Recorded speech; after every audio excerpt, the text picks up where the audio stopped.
Varicose veins కి సరైన చికిత్స కోసం సంప్రదించండి ఎవిస్ హాస్పిటల్.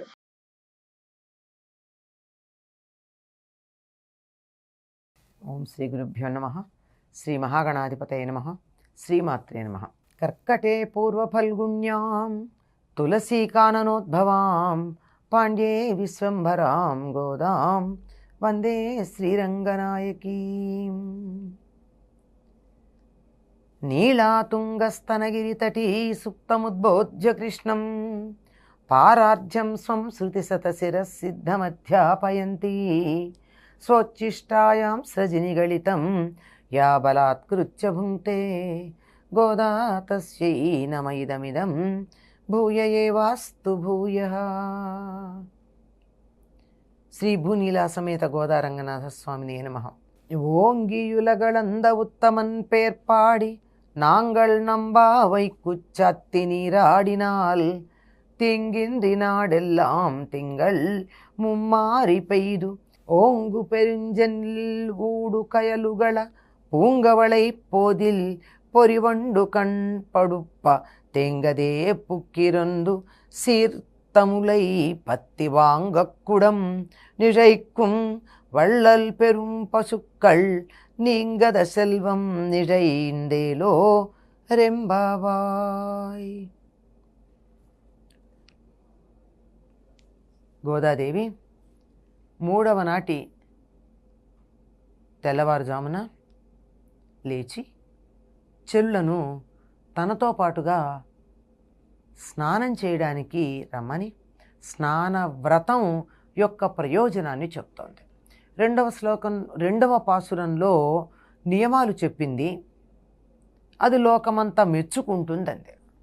ఈ నియమాలు పాటించటం వల్ల మాత్రమే మెచ్చుకుంటుందా లోకం? కాదు. వీరు చేసేటటువంటి వ్రతం యొక్క ఫలాన్ని చూసి లోకం మెచ్చుకుంటుంది. ఏం చెప్తోంది ఈ మూడవ పాసురంలో? బలిచక్రవర్తి ఇచ్చినటువంటి దానాన్ని తీసుకుని ఆకాశం దాకా పెరిగి మూడు లోకాలని తన పాదాలతో కొలిచిన పురుషోత్తముడైనటువంటి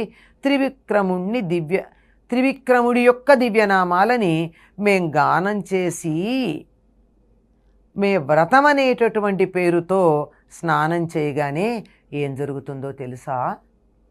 అంటే త్రివిక్రముడైనటువంటి అంటే వామనావతారాన్ని ఇక్కడ గుర్తు చేయడం జరుగుతోంది. ఈ వామనావతారంగా ఆవిర్భవించి త్రివిక్రముడై విజృంభించి ఏం చేశాడైనా? ముందర చిన్నవాడుగా ఒదిగున్నాడు, ఆ తర్వాత పెద్దవాడుగా ఎదిగాడు.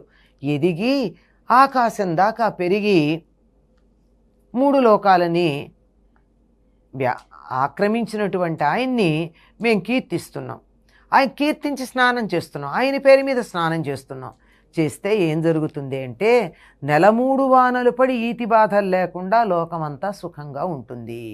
మేము ఇక్కడ స్నానం చేసిన దానికి ఫలితంగా 3 నెలల పాటు వానలు పడి, అంటే వర్షాకాలం 3 నెలలు చక్కగా వానలు పడి లోకమంతా సుఖంగా ఉంటుంది. దీనికి కొంతమంది 3 వానలంటే నెలకి 3 వానలు అంటారు. నెలకి 3 వానలు పడితే ఎట్లాగుంటాయండి? శీతాకాలంలో కూడా వానలు పడితే ఎట్లా? పంట పొలం మీద కోతకొచ్చినప్పుడు వానలు పడితే ఎట్లా? కాదు. 3 నెలలు బాగా వానలు పడాలి, మిగిలిన నెలలంతా కాకుండా. అలా వానలు పడి ఎప్పుడైతే వానలు బాగా పడ్డాయో పంటలు బాగా పండుతాయి, నీళ్ళకి కొరత ఉండదు. తాగే నీళ్ళకి కానీ సాగునీళ్ళకి కానీ కొరత లేకుండా ఉంటుంది వానలు పడితే. అట్లా ఉండి ప్రజలందరూ సుఖంగా ఉండాలి. మేము స్నానం చేస్తే దాని యొక్క ఫలితంగా ప్రజలు సుఖంగా ఉండాలి. అప్పుడు ఏం జరుగుతుంది? వాన పడంగానే వరి చేలు ఆకాశం అంత ఎత్తు పెరుగుతాయి. అంటే వరి చాలా పెద్దదిగా పెరుగుతుంది కదండి, ఇంతంత ఎత్తు పెరుగుతుంది. మనిషి వరి పొలంలో కనుకున్నట్టయితే మరీ ఆజానుబాహు కాకపోతే తల కనపడనంత ఎత్తుగా పెరుగుతాయండి వరి పొలాలు. అంటే ఈ కాలంలో పొట్టి వంగడాలు వస్తున్నాయి, దానివల్ల పశువులకి గడ్డి లేకుండా అయిపోతుంది పంటలు పండుతున్నా. అంటే మనిషి స్వార్థం కోసం తనకు కావలసిన గింజల గురించి ఆలోచించాడే కానీ పశువులకి మేత కావాలన్నది ఆలోచన చేయకపోవడం వల్ల పొట్టి విత్తనాలు ఉన్నాయి కానీ పొడుగ్గా ఉండేవి. ఎంత ఎత్తు పెరిగాయిట వరి అంటే ఆకాశం అంత ఎత్తు పెరిగితే వానలు బాగా పడ్డాయి గనక అలా పెరిగినప్పుడు ఏం జరుగుతోంది, వరి చేలల్లో చేపలు తుళ్ళిపడుతున్నాయి. అంటే వరి చేలకి ఎప్పుడు నీరు ఉండాలండి, నీరు లేకపోతే వరి పండదు. ఆ కుదుళ్లలో నీళ్లుంటే ఆ నీళ్లల్లో చేపలు ఆనందంగా ఎగిరెగిరి పడుతున్నాయిట. పైగా పక్కన ఉన్నటువంటి చెరువుల్లో కలువ పూలల్లో మనోహరమైనటువంటి తుమ్మెదలు నిద్రిస్తుంటే సస్యాలు సమృద్ధంగా పండుతాయి. ఇది మా వ్రతం యొక్క ఫలితం. అంటే మేము వ్రతం చేసినందుకు వానలు బాగా పడాలి, పంటలు బాగా పండాలి, వరి చేలల్లో ఎంత నీరుండాలంటే చేపలు తుళ్ళిపడుతూ ఉండాలి, పక్కనున్న చెరువుల నిండా నీళ్లుండి దాంట్లో కలువ పూలు ఉండాలి, ఆ కలువ పూలల్లో తుమ్మెదలు వచ్చి చక్కగా విశ్రాంతి తీసుకుంటూ ఉండాలి. ఎందుకని కలువ పూల గురించి చెప్పడం, రాత్రిపూట విచ్చుకుని ఉంటాయి, అవి పడుకున్నంత మాత్రాన పూలు వాడిపోతే కదా ఇబ్బంది పడేది. పూలు వాడిపోతే తుమ్మెద పూలల్లో ఉండిపోతుంది. కానీ రాత్రిపూట పడుకోవడానికి కలువ పూలు సుఖం, ఎందుకంటే ఇవి విచ్చుకునే ఉంటాయి కనుక హాయిగా పూదేన తాగి మత్తిల్లి అందులోనే పడుకుంటూ ఉంటాయి. పంటలు బాగా పండుతాయి. ఇంత బాగా పంటలు పండితే గడ్డి అంత పెరిగింది కదా వరి పొలాల్లో, వరిగడ్డి, అవి తిని ఆవులు బాగా బలంగా ఉండాలి. అవి బలంగా ఉండి వాటికి కొట్టంలో కట్టేసి పాలు పితకడానికని ఎవరైనా దగ్గరికి వెడితే చాలు ముట్టుకోకుండానే ఆవు పొదుగులో నుంచి పాలు కారాలి. ఎంత నిండుగా ఉండాలంటే వాటి దగ్గర పాలు అలా వేలితో స్పృశించగానే గట్టిగా తీయక్కర్లేదండి, వాటిని గట్టిగా పొదుగు పట్టుకుని లాగక్కర్లా. గేదెని ఆవుని తేడా ఉంటుంది. గేదె పాలు తీయాలంటే చాలా కష్టపడి వాటిని తీయాలి, శ్రమ ఉంటుంది. ఆవు పాలు ఏం లేదండి, చాలా తేలిగ్గా వస్తాయి.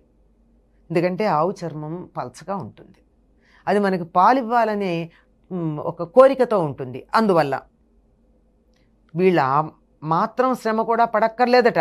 అక్కడికి వెళ్ళి ఇలా కూర్చుంటే కింద పాత్ర పెడితే గబగబా గబగబా పాలు వాటంతట పాత్ర వచ్చింది అని మనం బయోసెన్సిటివిటీ ఉంటాయే అట్లా పాత్ర చేరంగానే పాలు వాటంతటవి కుండల నిండా పాలు ఉండేటట్టుగా ఆవులు చక్కగా ఉండాలి. అంటే పాడి పంట రెండూ ఉండాలి. అంతేకాదు ఇవన్నీ ఇవాళ తింటే రేపటికి ఉండదు. మనం తిన్నటువంటి ఇవాళ ఒడ్లు ఉన్నాయి, బియ్యం తెచ్చుకున్నాం, తిన్నాం, అయిపోతాయి, లేదంటే వచ్చే ఏడాదికి పాడైపోతాయి, పాలైతే మర్నాటికే పాడవుతాయి. ఇలా తాత్కాలికంగా ఉండేవే కాక శాశ్వతంగా ఉండే సంపదలు కూడా స్థిరంగా ఉండాలి. దేనివల్ల? మేం చేసే స్నానవ్రతం వల్ల.